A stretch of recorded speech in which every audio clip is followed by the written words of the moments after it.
I'm pleading with you, please revise this. At least change this damn committee. If these committees, who are the scientists? How can they call themselves scientists? Who are the epidemiologists you have in this committee? Particularly this cremation-only policy of this government is a matter regarding which we have continuously been bringing the government's attention, trying to resolve this. I saw the Honourable Prime Minister's office too has released a statement, but we absolutely are now losing faith. Since this issue is not getting resolved, the community is now getting ahead with a civic resistance program of refusing to accept the dead bodies. Now, this is a very traumatic situation for the entire community. But trauma aside, but this is going to have serious implications for the country internationally. It's going to have serious implications for generations to come. Therefore, I'm pleading with the government that you must revise this policy. Now, I can read from Mr.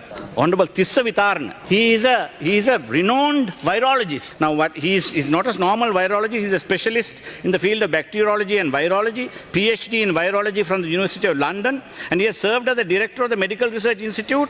He headed the MRI's virology department, consultant virologist at the Edinburgh City Hospital Regional Virus Laboratory, and he has been a deputy director of Victoria Infectious Diseases Reference Laboratory in Melbourne.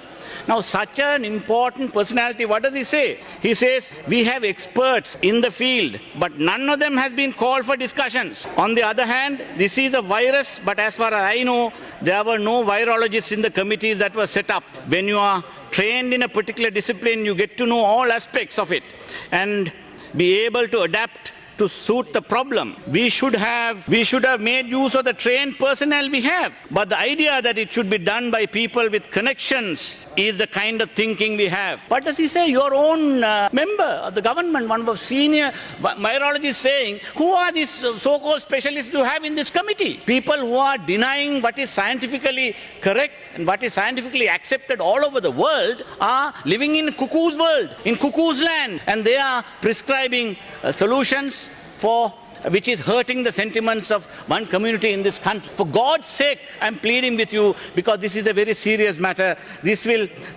out of sheer outrage, it's total contempt. The people are looking at the actions of the government in this case. Honourable Speaker, just one more minute. I'm concluding. Now, this will not be forgotten for generations, and this is creating a serious impact in the minds of the young people, young Muslims. They will get radicalized out of this terrible trauma they are suffering. For God's sake, I'm pleading with you, please revise this. At least change this damn committee. If these committees, who are the scientists? How can they call themselves scientists? Who are the epidemiologists you have in this committee? Epidemiologist called Dr. Paba Palihavadana. She says burial is possible.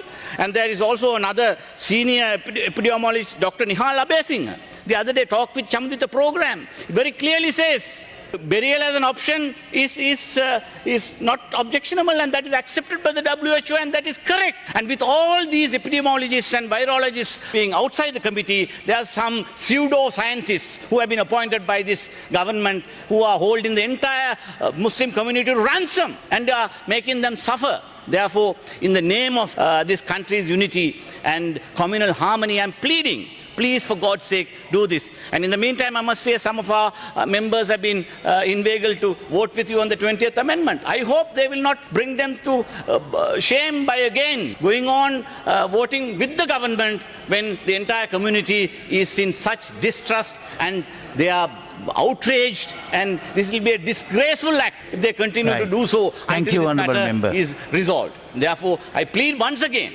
that this matter should be once and for all resolved by replacing this committee if they are refusing to comply with it, because there are so many experts who are saying this openly. When those experts in the government side, including your own member, Professor Tissa Vitarna, very clearly is saying that they have all been sidelined. Thank you. And therefore, once again, pleading with the government to revise this cremation-only policy without any delay and to bring at least some solace to the suffering Muslim community. Thank you.